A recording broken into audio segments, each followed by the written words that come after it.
तो दिल्ली के रण में 70 सीटों के लिए वोटिंग जारी है। उत्साह हालांकि शुरुआत में थोड़ा सा धीमा है, लेकिन अब धीरे धीरे दिन चढ़ने के साथ उम्मीद यही की जा रही है कि दिल्ली पिछला रिकॉर्ड अपना तोड़ देगी।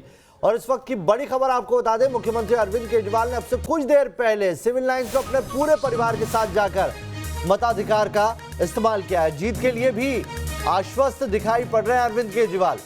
बिल्कुल, उन्होंने कहा कि हनुमान जी का आशीर्वाद उनके साथ है। आप देखिए, आज एक तो जिस दिन नतीजे आने हैं नवेद, वो भी मंगलवार का दिन है, हनुमान जी का दिन है। आज का शनिवार का दिन भी कुछ इसी तरीके से देखा जाता है। तो आप ये देखिए कि तमाम जुमलों के बाद हनुमान जी भी यहाँ पर आए थे, क्योंकि इससे पहले हमने मनोज तिवारी को भी देखा था हनुमान जी की पूजा करते हुए। ये देखिए, ये उस वक्त की तस्वीरें हम दिखा रहे हैं दिल्ली के मुख्यमंत्री अरविंद केजरीवाल की, जब वो वोटिंग करने से पहले अपनी माता जी का आशीर्वाद लेकर घर से निकले, अपने माता पिता का आशीर्वाद लेकर। चलिए, मतदान करने के बाद क्या कहा है मुख्यमंत्री अरविंद केजरीवाल ने, वो सुन लेते हैं। आपके ऊपर घर की जिम्मेदारी है, आपके ऊपर अपने बच्चों के भविष्य की जिम्मेदारी है, देश की, मुल्क की और दिल्ली की तरक्की की जिम्मेदारी भी आप लोगों के ऊपर है। बच्चों का भविष्य आप लोग बनाते हैं, तो अपने अपने घर में पुरुषों के भी बताइएगा, उनको समझाइएगा कि कौन सी पार्टी है जिसको वोट देने से परिवार का भविष्य बनेगा, किसको वोट देने से मुल्क का भविष्य बनेगा, दिल्ली का भविष्य बनेगा। तो सब लोग ज्यादा से ज्यादा संख्या में वोट देने जाएंगे।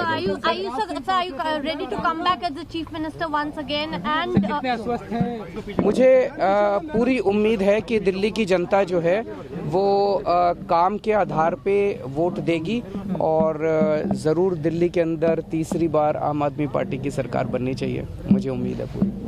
Thank you. ये देखिए, ये तस्वीरें हम आपको दिखा रहे हैं। उप मुख्यमंत्री दिल्ली के मनीष सिसोदिया, वो अपने परिवार के साथ पहुंचे हैं इस वक्त अपने मताधिकार का इस्तेमाल करने के लिए। तो तमाम तस्वीरें इस तरह से सामने आ रही हैं। उनसे ठीक पहले आप दिल्ली के मुख्यमंत्री अरविंद केजरीवाल को यहां पर सुन रहे थे, और वो इस उम्मीद के साथ कि दिल्ली की जनता उनको फिर से वही प्यार देगी। तो मनीष सिसोदिया अपने परिवार के साथ पहुंचे हैं वोट डालने के लिए पटपड़गंज में। इस बार वो फिर से किस्मत आजमा रहे हैं। शिक्षा मंत्री भी हैं वो। हालांकि चुनौतियों की बात करें तो उनके सामने भी ज़्यादा चुनौती इस बार दिखाई नहीं पड़ रही है, क्योंकि जो कैंडिडेट है वो बदल दिया है कांग्रेस ने भी, जो वहाँ से थे। आइए आपको बताते हैं कि इधर बीजेपी की तरफ से मनोज तिवारी ने कैसे वोट डालने से पहले माता पिता का आशीर्वाद लिया। उनसे खास बातचीत की हमारे संवाददाता रविकांत ने। दिल्ली के दिल में क्या है, आज दिल्ली की जनता ये फैसला करेगी। मनोज तिवारी जी सुबह सुबह पूजा करने के बाद अपना वोट डालने के लिए जाएंगे। मनोज जी, 1-1.5 महीने आप लोगों ने लगातार मेहनत की, आज फैसले का दिन है। क्या लगता है दिल्ली की तस्वीर कैसी होगी? दिल्ली की तस्वीर जब नरेंद्र मोदी जी ने संवारने की जिद कर रखी है, फिर मैं गारंटी दे सकता हूं कि 11 तारीख के बाद की दिल्ली की तस्वीर बहुत सुंदर होगी। हिंसा, आगजनी, बम फेंकना, रास्ता रोकना, ये जो प्रवृत्ति है, जो प्रयोग है ना, इस प्रयोग को आज दिल्ली की जनता चकनाचूर कर देगी। जो अल्लाह के बंदे हैं वो उसकी इबादत करें, जो लोग गॉड में विश्वास करते हैं वो शांति से अपना पाठ करें। लेकिन ये किसने कह दिया कि जिस हाथ से जूता खोलो उसी हाथ से हनुमान जी को माला चढ़ाओ? अरे राम राम राम, कितना तकलीफ़ में हनुमान जी हैं परसों दिन से। बहुत हनुमान जी एकदम गुस्सा में इस समय गदा उठाए हुए हैं। अपने ओएसडी से घूस लेते हुए स्वयं पकड़ा गया। तो जब चेला ऐसा है तो गुरु का कल्पना कर लीजिए।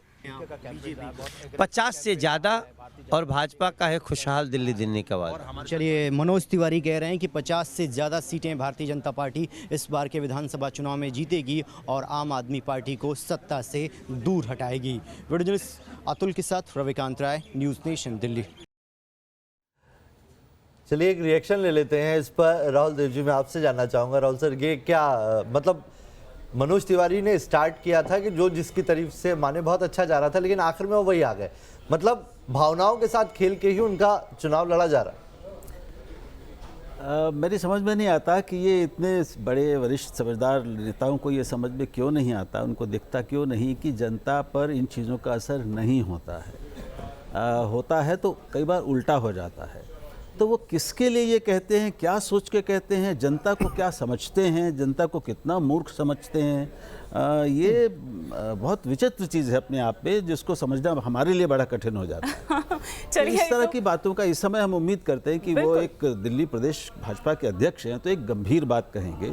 अब माना जाता है कि वो मुख्यमंत्री पद के भी उम्मीदवार हो सकते हैं। लेकिन मुझे लगता है राहुल जी, जो रंग हमने दिल्ली चुनाव के इस बार देख लिए हैं, सारे रंग देख लिए हैं, उसमें कॉमेडी से लेकर थ्रिलर से लेकर मतलब सारे रंग देख लिए हैं। चलिए सैयद आमिर का रुख कर लेते हैं, सैयद आमिर के पास चलते हैं। मनीष सिसोदिया वहां पर वोट डालने के लिए पहुंचे हैं। आमिर,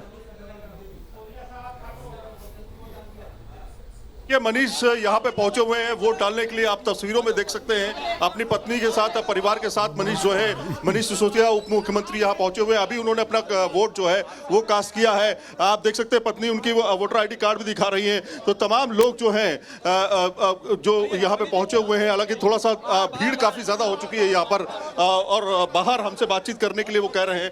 तो बाहर आते ही हमसे बातचीत कराएंगे कि आखिर उनके मन में क्या चल रहा है, क्योंकि अरविंद केजरीवाल को भी हमने सुना कि वो वोट नहीं डाल पाए, एक बार फिर से वापस आए।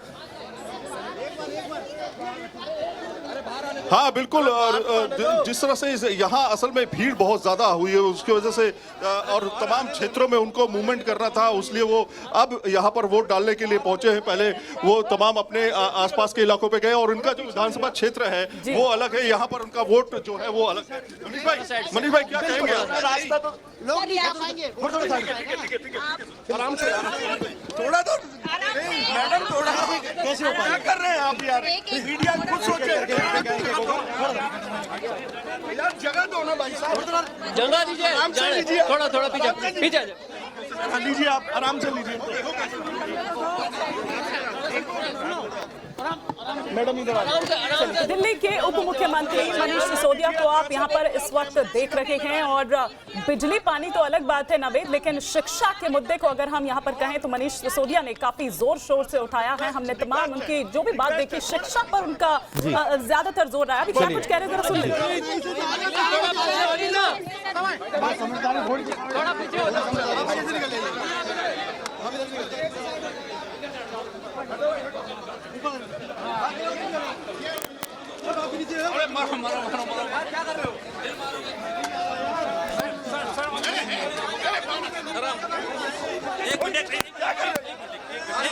समझी जा सकती है वैसे ये स्थिति। देखिए तमाम मीडिया इस वक्त वहां पर मौजूद हैं और अपने कैमरे में कैद कर लेना चाहते हैं उप मुख्यमंत्री मनीष सिसोदिया को। क्या कुछ कह रहे हैं, क्या कुछ कहेंगे, वो एक रिएक्शन के लिए वहां पर एक होड़ सी मच गई है। होड़ सी तो मची है, लेकिन ये भी देखना होगा। चलिए बोलने लगे, सुन ले।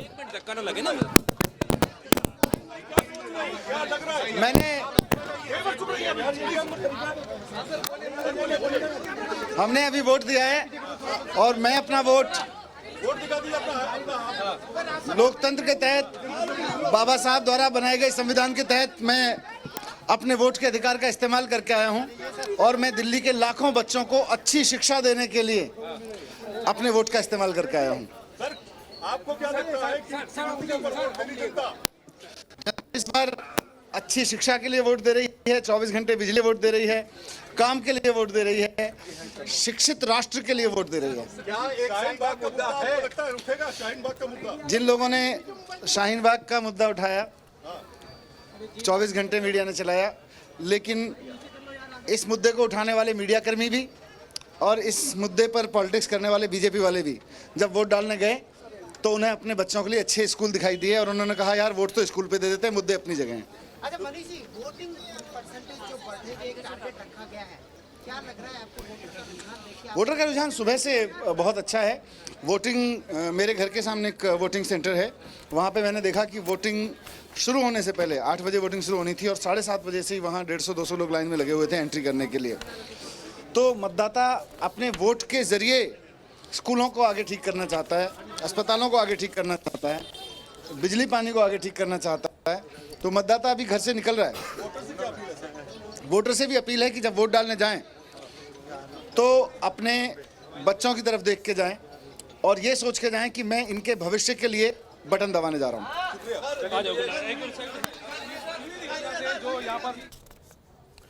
तो मनीष सिसोदिया को आप सुन रहे थे, और एक विनोद जी, एक रिएक्शन आपसे चाहूंगा मैं। मनीष सिसोदिया इस इलेक्शन में आप ये कह सकते हैं कि फ्रंट फेस थे।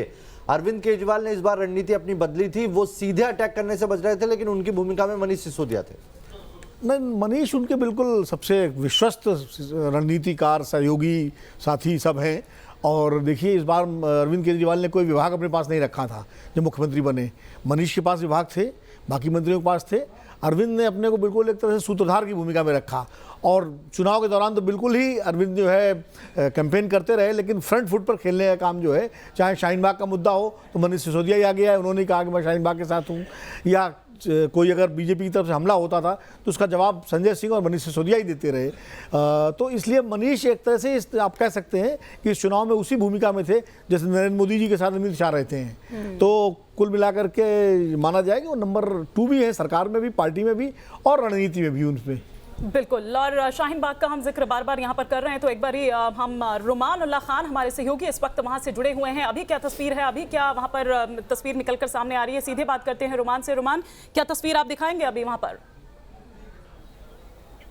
लोग कह क्या रहे हैं? देखिए, बिल्कुल शाहीन बाग के लोग मतदान को लेकर कितने उत्साहित हैं, जी बिल्कुल, वो भी मैं पहले तस्वीरें दिखाना चाहूँगा आपको। आप देख सकते हैं कि जो आज़ाद स्कूल है, शाहीन बाग का एक दूसरा वोटिंग सेंटर, वहाँ पर पूरा जो मैदान है देख सकते हैं कि लोगों से भरा हुआ है और जितने लोग बाहर हैं उतने ही अंदर हैं। तमाम तरफ लाइनें लगी हुई हैं और मतदान करने के लिए महिलाएं भी बड़ी तादाद में आई हुई हैं।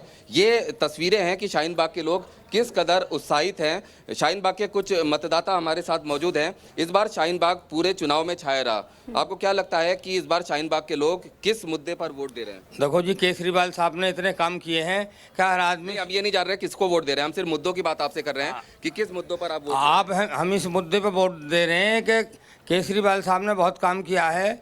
स्कूल इतने बढ़िया कर दिए कि प्राइवेट स्कूल फेल हैं, हॉस्पिटलों में गरीबों के इतने इलाज हुए हैं कि ये अपोलो हॉस्पिटल है। मैं ये जानना चाहूँगा, शाहीन बाग में सुबह से ही लंबी कतारें लग गई थी वोटिंग शुरू होने से पहले। अभी भी जो ये 8 नंबर पोलिंग सेंटर है, यहाँ भी बहुत ज़्यादा संख्या में लोग हैं। तो क्या वजह है इतने लोगों के निकलकर मतदान करने के पीछे? एक तो वजह ये है जो ये कानून लाए, अंधा कानून लाए, काला कानून लाए, सिर्फ एक ही कौम के लिए, मुसलमानों के लिए। इससे लोग बहुत खफा हैं और उसकी ये वजह है कि जो फजर की नमाज पढ़ के देखिए, बिल्कुल ये तस्वीरें आप देख सकते हैं। ये तस्वीरें जाहिर तौर पर शाहीन बाग में जो आंदोलन हो रहा है सीए के विरोध में, वो यहाँ पर सबसे बड़ा मुद्दा है। कितना असर दिखाई देगा शाहीन बाग का, ये अलग बात है, लेकिन शाहीन बाग में लोगों में जागरूकता दिखाई दे रही है। तो जैसे जैसे दिन बढ़ रहा है वैसे वैसे जो वोटिंग परसेंटेज है उसमें भी इजाफा हो रहा है।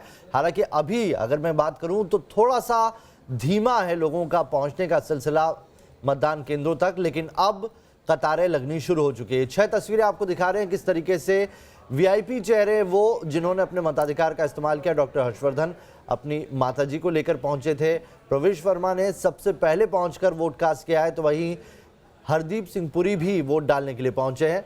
कपिल मिश्रा इस बार मॉडल टाउन से किस्मत आजमा रहे हैं बीजेपी की टिकट पर, वो भी आश्वस्त दिखाई दे रहे हैं अपनी जीत को लेकर। और राघव चड्ढा इस बार लोकसभा में कैंडिडेट थे लेकिन अब विधानसभा का चुनाव लड़ रहे हैं, और कैसे टिकट काट कर, उनका जो पहले सिटिंग एमएलए थे उनका टिकट काट के इन्हें टिकट दिया है। उम्मीद बहुत है इनसे आम आदमी पार्टी को। देखते हैं, प्रवक्ता भी हैं, जगह जगह डिफेंड करते देखते हैं।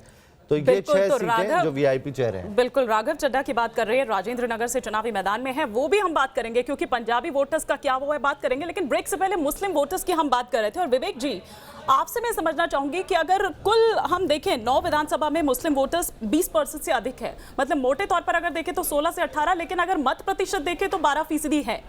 अब ऐसे में आपको क्या लगता है, क्या रुझान रहने वाला है, क्योंकि बहुत इंपॉर्टेंट रोल ये तबका प्ले करने वाला है? देखिए, आज का वोटर चाहे वो किसी भी धर्म, जाति या मजहब से हो, वो बहुत ही जागरूक है। आज वोटर अपना वोट वेस्ट नहीं करना चाहता है। उसका एक वोटिंग का पैटर्न बन गया है कि हम उसको वोट देंगे जो जीत रहा होगा और खासतौर से बीजेपी के कैंडिडेट को हरा रहा होगा। तो कहीं पर इस तरह का स्प्लिट होता आम आदमी पार्टी और कांग्रेस के वोट बैंक्स में मुझे नहीं दिखता है, क्योंकि मुस्लिम वोटर जो है वो एक स्पेसिफाइड टारगेट लेके चल रहा है कि जो अभी पीछे हुआ है सीए को लेके और तमाम मुद्दों को लेके, शाहीन बाग को लेके, जिस तरह से बीजेपी ने पूरे चुनाव के नैरेटिव को चेंज किया है, उसके बाद मुझे लगता है कि कहीं पे इस वोट का डिवीजन नहीं होना है। ये जिस भी सीट पे जो भी कैंडिडेट ज्यादा स्ट्रांग दिखेगा आम आदमी पार्टी या कांग्रेस में से, ये वोट उसी की तरफ जी जाए। विनोद जी, ओखला की सीट की बात करें तो यहाँ 40% से ज्यादा मुस्लिम वोटर है, यानी कि डिसाइसिव ही फैक्टर वो है। उसमें अगर अमानतुल्लाह और परवेज आलम के बीच में बात करें तो क्या वोट नहीं कटेगा?